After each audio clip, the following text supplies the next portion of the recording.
नमस्कार, आपका स्वागत है हमारे चैनल पर। और हमारे पीछे देख सकते हैं आप, ये देवेंद्र फडणवीस जी का सागर स्थित ये मालाबार हिल पे ये इनका निवास स्थान है। और लगातार इस गेट से लगातार जो महाराष्ट्र के बड़े नेता हैं, जो यहाँ के नेता हैं, स्थानीय नेता, उनके आने जाने का सिलसिला लगातार इस पर बना हुआ है। और जो ये गेट है, हर सेकंड के वक्त के तहत ये गेट खुल रहा है। और इस गेट के खुलने से ही जो महाराष्ट्र की राजनीति है वो लगातार बदलती जा रही है। और अभी अभी जो सूत्रों के हवाले से खबर आ रही है कि यहाँ से जो देवेंद्र फडणवीस हैं वो यहाँ से अब दिल्ली चले गए हैं चार्टर्ड फ्लाइट से। और अब ये माना जा रहा है कि जो बीजेपी है और जो एकनाथ शिंदे का गुट है, जो बागी गुट है, वो कभी भी दिल्ली में अब अमित शाह, गृह मंत्री अमित शाह से मुलाकात करके मीटिंग कर सकते हैं, आगे की रणनीति बना सकते हैं। जिस बैठक के लिए एकनाथ शिंदे और बीजेपी के पूर्व मुख्यमंत्री यहाँ के महाराष्ट्र के देवेंद्र फडणवीस आज अमित शाह जी से मिलने जा रहे हैं, उसका एक फॉर्मूला लगभग तैयार होकर निकला है। उस फॉर्मूले के तहत आपको बता दें कि जो शिंदे कैंप है, जो 40 ऐसे विधायक हैं शिवसेना के जो बागी रुख अख्तियार किए हुए हैं, और 9 ऐसे निर्दलीय विधायक हैं जो शिंदे के गुट में शामिल हैं, लगभग 50 की तादाद में उनके पास विधायक हैं। उस गुट से माना जा रहा है कि जो महाराष्ट्र में अगली जो सरकार बनेगी फडणवीस के नेतृत्व में, उसमें 16 से 17 ऐसे मिनिस्टर हो सकते हैं जो शिंदे गुट, जो बागी गुट है, उसमें से बन सकते हैं 16 से 17 मिनिस्टर। और जो बीजेपी हैं उससे 25 से 26 मिनिस्टर ऐसे हो सकते हैं जो बनाए जा सकते हैं मिनिस्टर महाराष्ट्र के अगली सरकार में। यही बहुत बड़ा झटका है कि उद्धव ठाकरे जो अभी तक मुख्यमंत्री बने हुए थे, 2.5 साल उनके पूरे हुए, और उसके बाद किस तरीके से उन्हीं की पार्टी के इतने बड़े तादाद में जो फूट हो जाती है, उसके बाद संजय राउत लगातार चेतावनी देते हैं, लेकिन उन चेतावनियों का कोई भी असर एकनाथ शिंदे के बागी गुट पर नहीं हो पाता है। और लगातार उनकी संख्या बढ़ती जा रही है। जो गुवाहाटी का जो होटल है उसमें लगातार जो नए नए विधायक हैं उनके आने का सिलसिला बरकरार है। और जो मुंबई से यहाँ से जा रहे हैं विधायक, वो लगातार शिंदे गुट में शामिल होते जा रहे हैं। मेरे पीछे देखिए, ये वही देवेंद्र फडणवीस का सागर बंगलो स्थित यहाँ मालाबार हिल में उनका बंगलो है। और माना जा रहा है कि अब बीजेपी ने तैयार कर लिया वो फॉर्मूला जिसके तहत यहाँ पर देवेंद्र फडणवीस फिर से मुख्यमंत्री बनेंगे।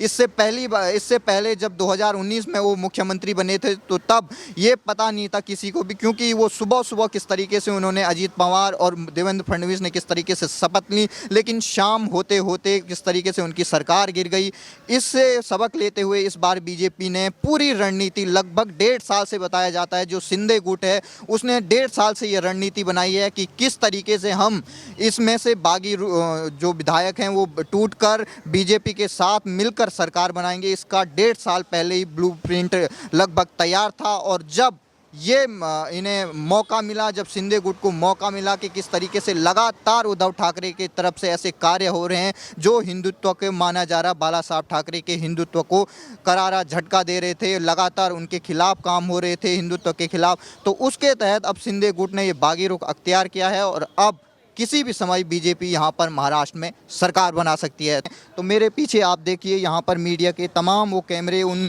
पलों को कैद करने के लिए तैयार हैं जिस तरीके से ये गेट लगातार खुल रहा है और यहाँ से महाराष्ट्र की राजनीति बदलती जा रही है। देवेंद्र फडणवीस जी का ये निवास स्थान है। और ये आज जिस तरीके से मुंबई में बारिश हो रही है, लेकिन इसके जो सियासी यहाँ का पारा है वो लगातार बढ़ता जा रहा है, और जो गाड़ियाँ हैं उनका सिलसिला आने जाने का लगा हुआ है। और माना जा रहा है कि जो एकनाथ शिंदे हैं वो भी आज गुवाहाटी से दिल्ली आ सकते हैं, जो गृह मंत्री है उनसे मुलाकात हो सकती है और आगे की रणनीति बनाई जा सकती है कि किस तरीके से महाराष्ट्र में जो राजनीति है उसमें किस तरीके से जो बीजेपी है और जो एकनाथ शिंदे का गुट है, जो बागी गुट बना हुआ है, लगातार 40 से ज़्यादा विधायक जो उनके पास हैं। अब माना जा रहा है कि जिस तरीके से बीजेपी के बड़े नेताओं के ये बयान आ रहे हैं कि हम विपक्ष में 2-3 दिन के लिए बचे हुए हैं, तो यानी अब ये लग रहा है कि जो एकनाथ शिंदे हैं और जो महाराष्ट्र के पूर्व मुख्यमंत्री हैं देवेंद्र फडणवीस, एक बार फिर से वो महाराष्ट्र की राजनीति और सत्ता के मुख्य केंद्र बन सकते हैं, यहाँ के मुख्यमंत्री बन सकते हैं। और जो एकनाथ शिंदे हैं वो यहाँ के डिप्टी चीफ मिनिस्टर कुछ ही समय बाद बन सकते हैं।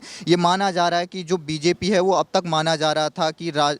जो यहाँ पर एकनाथ शिंदे के गुट ने जो जिस तरीके से बागी रुख अख्तियार किया, 40 से ज़्यादा विधायक शिवसेना के टूटकर गुवाहाटी में स्थित हैं, वहाँ ब्लू स्टार होटल में वहाँ पर निवास स्थान है, 1 हफ्ते से ज़्यादा अब ये माना जा रहा है कि जो ये गुट है इसकी वापसी जल्द हो सकती है मुंबई में। तो उसके लिए कल ही इस निवास स्थान में, यहाँ पर सागर स्थित इस बंगलों में कल ही बीजेपी के नेताओं की बैठक हुई, जिसमें देवेंद्र फडणवीस ने ये कहा है, सभी विधायकों को मुंबई रहने का निर्देश दिया है ताकि वो मुंबई में रहें। और जो ये बागी विधायक हैं, जब ये यहाँ आएंगे, एक नाथ शिंदे के गुट के जो विधायक हैं, जब ये मुंबई आएंगे तो इनकी सुरक्षा के क्या इंतजाम किए जाएं, इनको कहाँ ठहराया जाए, उसकी रणनीति यहाँ बनी है। और बीजेपी ने यह साफ संकेत दिया है कि वो खुद से फ्लोर टेस्ट की मांग नहीं करेगा, बल्कि कोई और दल जैसे एमएनएस हो सकता है या कोई और छोटे दल इसके फ्लोर टेस्ट की मांग कर सकते हैं। और वहीं दूसरा एक विकल्प ये है कि जो राज्यपाल हैं वो सो मोटो भी एक्शन ले सकते हैं। और जो उद्धव ठाकरे हैं, जो अभी चीफ मिनिस्टर हैं, जो अल्पमत की सरकार चला रहे हैं, क्योंकि जो एक नाथ शिंदे हैं उन्होंने जो एफिडेविट दिया था सुप्रीम कोर्ट में, उसमें ये कहा गया था कि महाविकास आघाड़ी से हमने जितने भी विधायक हैं उनका समर्थन वापस ले लिया। और लगातार ये देखिए मेरे पीछे जो यहाँ के स्थानीय नेता हैं उनके आने जाने का सिलसिला लगातार है यहाँ पर। जिस तरीके से पहले ही बताया गया था कि आज भी यहाँ पर बीजेपी के नेताओं की बैठक होगी, तो उसी के तहत यहाँ पर अनेक बड़े नेता यहाँ पर पहुँच रहे हैं और लगातार ये गेट खुलता जा रहा है। और यहाँ से जो सूत्रों के हवाले से खबर आ रही है कि अब बीजेपी महाराष्ट्र में कभी भी सरकार बनाने का एक तरीके से ऐलान कर सकती है एक नाथ शिंदे के गुट के साथ। तो ये माना जा रहा है कि महाराष्ट्र की राजनीति में जो उद्धव ठाकरे हैं उनके चीफ मिनिस्टर पद के अब कुछ ही लम्हे बाकी हैं, जिसके बाद वो यहाँ के पूर्व मुख्यमंत्री हो जाएंगे। लेकिन वहीं आदित्य ठाकरे का ये मानना है कि अभी भी जो बागी विधायक हैं उनको मनाने की कोशिश की जा सकती है। और संजय राउत जिस तरीके से कह रहे हैं कि उनमें से 20 ऐसे बागी विधायक हैं जो उनके संपर्क में हैं, तो ये देखना होगा कि जो पॉलिटिक्स ये एक दूसरे पर छीटाकशी करने की जो बातें चल रही हैं। वहीं जो संजय राउत का आज सुबह का बयान आया है, उन्होंने उसमें कहा है कि किस तरीके से जो देवेंद्र फडणवीस हैं वो उन्होंने जो विपक्ष के नेता के पद के रूप में जो उन्होंने काम किए हैं वो अच्छे हैं, उनकी जो स्किल है जो विपक्ष के नेता की वो बहुत अच्छी है। लेकिन संजय राउत जिस तरीके से लगातार उनको चेतावनी दे रहे हैं बागी विधायकों को, तो ये देखना होगा कि अब ये बागी विधायक किस तरीके से उद्धव ठाकरे और संजय राउत को किस तरीके से जवाब देते हैं। लेकिन अब ये माना जा रहा है कि महाराष्ट्र की राजनीति